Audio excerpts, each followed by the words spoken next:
What's up, guys? It's the Scene Snob here, Mick Manhattan, with a Scene Snobs review of Eternals. I went and saw this movie tonight, and quick disclaimer on this.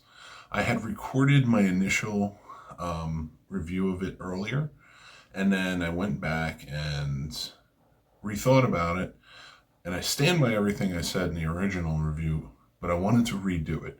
And here's why. Because in that time, I have gone back and read other reviews of it, and I've been seeing on TikTok and YouTube and other things alike, almost a sense of everybody who's first initial viewing of it are coming out and saying anybody who doesn't like this doesn't understand Marvel. It's a very broad stroke. So I decided to come back and kind of go step by step. I was trying to do a non-spoiler review, but I kind of feel like I have to at this point because there's so many people coming out saying you don't understand Marvel, you don't understand the comic book legacy. There's a clear, concise reason I didn't like this movie, mostly because of the filmmaking side of things. It doesn't have anything to do with the rich history of the Eternals or these characters. It's how the filmmaking did not expound on these characters in a way that they could have, and it doesn't seem like it's building in a conducive way.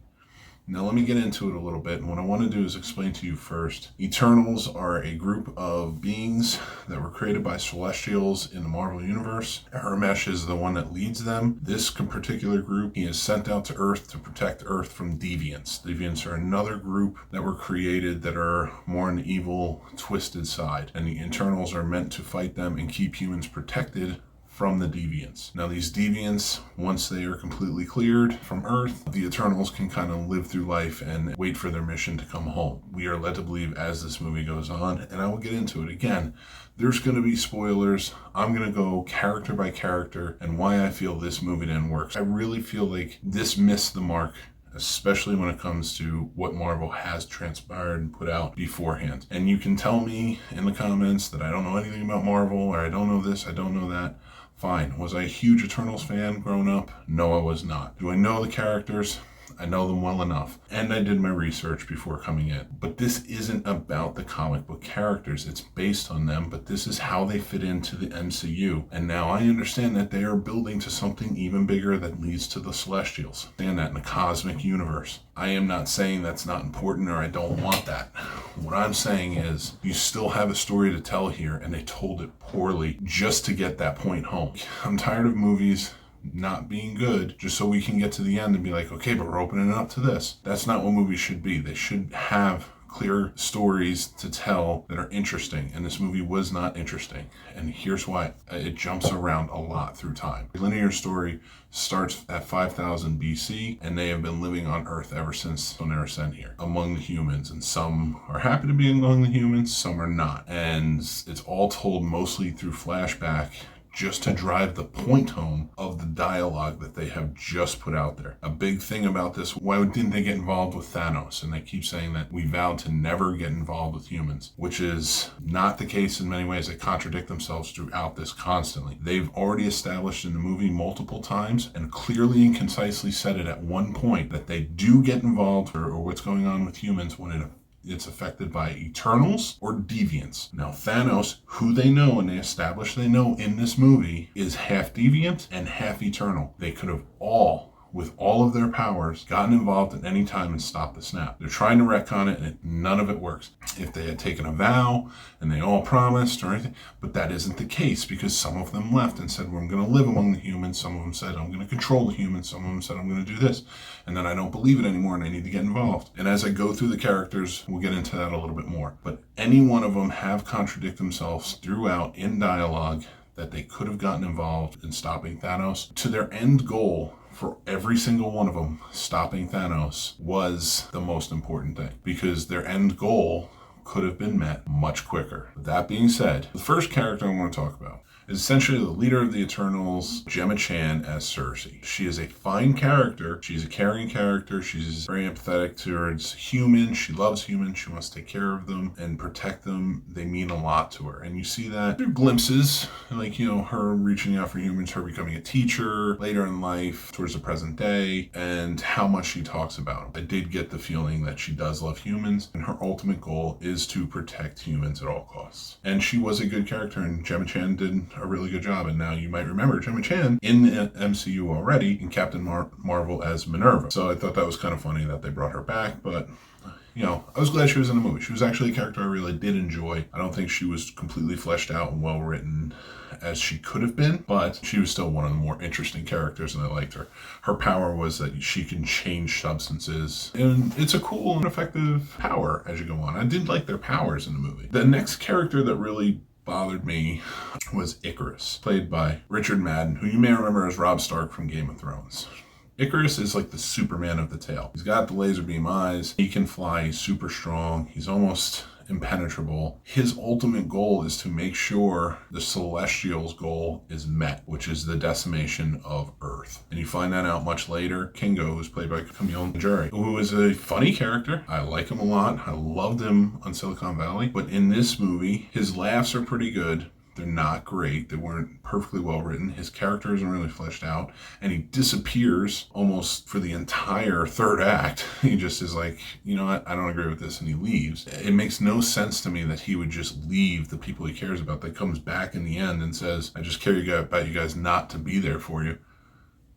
But he just takes off. Angelina Jolie, who is a fine actress, and I like her in a lot of things, she plays Thena, who's supposed to be the best warrior among the whole thing, and she's just cardboard. The Eternals are a machine, basically, that were made by the Celestials to keep doing this and to keep building up the energy on each planet by protecting them from the deviants who are trying to destroy life on these different planets. And she has all of the memories. None of them can remember anything because they're always kind of renewed as they go in. And these memories are important to Celestials because they go in to see how important a planet is to. They go in, she has these memories, and she's trying to kill all of the other Eternals, which they never clearly understand why she wants to kill everybody. But Gilgamesh, played by Don Lee, who was a fun character, he was probably my favorite character in the whole thing. He was a sacrifice character, so Thena could become more powerful and fight harder. Especially when the deviant shows up, he's like a mega deviant who can steal their powers. He's never clearly fleshed out. It's never fully understood why he's doing what he's doing or what his ultimate goal is, other than hatred because they've killed the deviant kinds before. But he gets smarter as he takes more power from each of the Eternals. And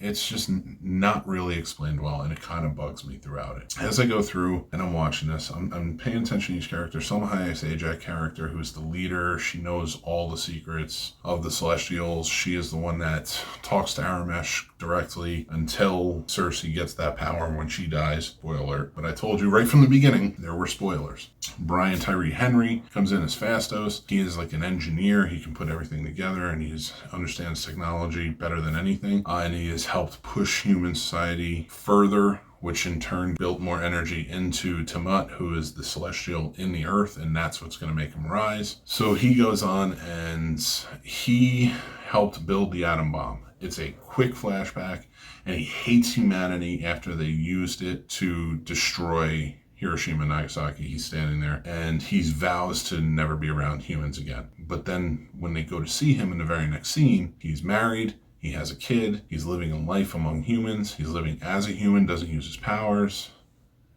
It makes no sense compared to what we just saw in the flashback right before. And it really bothered me. Makari, who's a character who's super fast, but she's also deaf, so she has to sign, and that's an interesting dynamic that they have where they can talk and she can kind of understand them and as they go through. But I do love her super speed that she has through it and her powers, and her character is just a lot of fun, and she gets along well with Druid, who is a mind control. He swears off the Eternals and what they're doing because he's tired of not controlling humanity to stop them from all the war and everything that they're doing.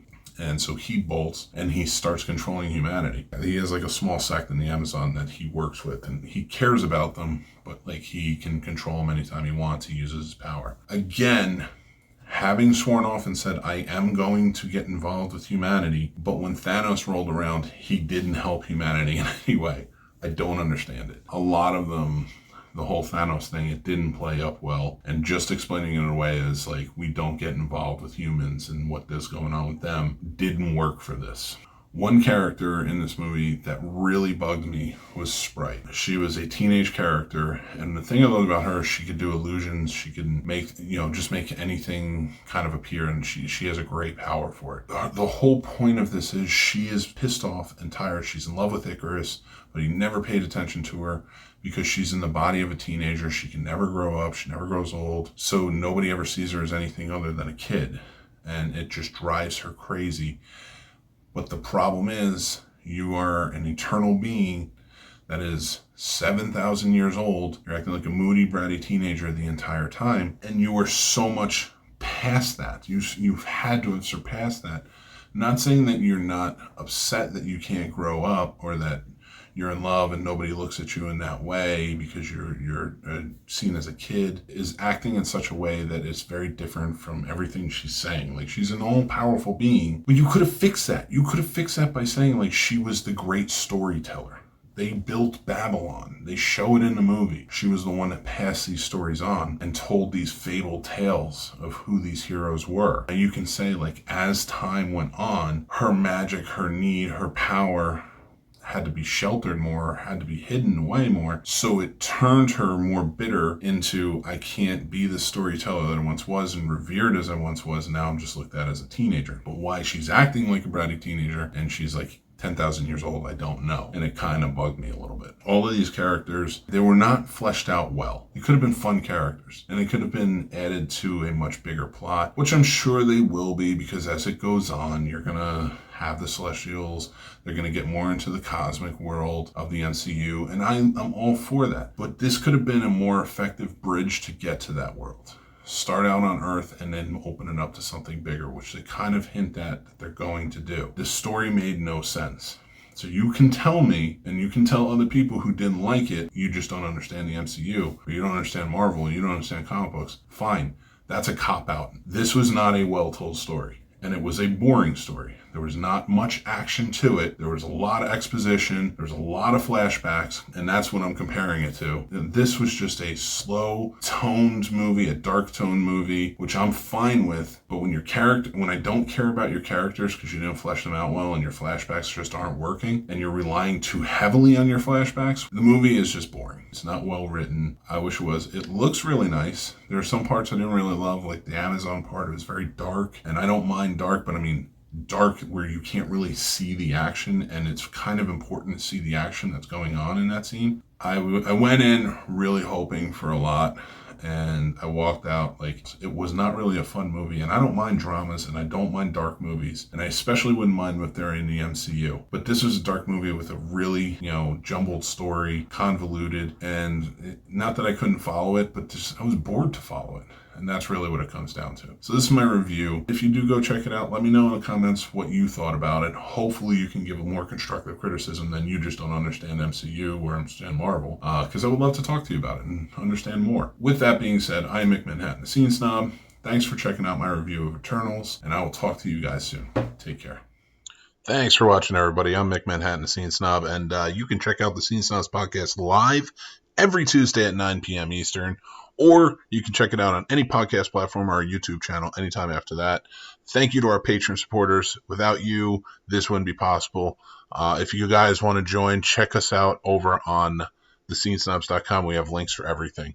The Scene Snobs merch store is open. You can check that out too. Links again on the site. Or like, follow, and subscribe on all of our social media. Again, head over to thescenesnobs.com. It's all there for you guys. Love you, and we'll talk to you guys soon.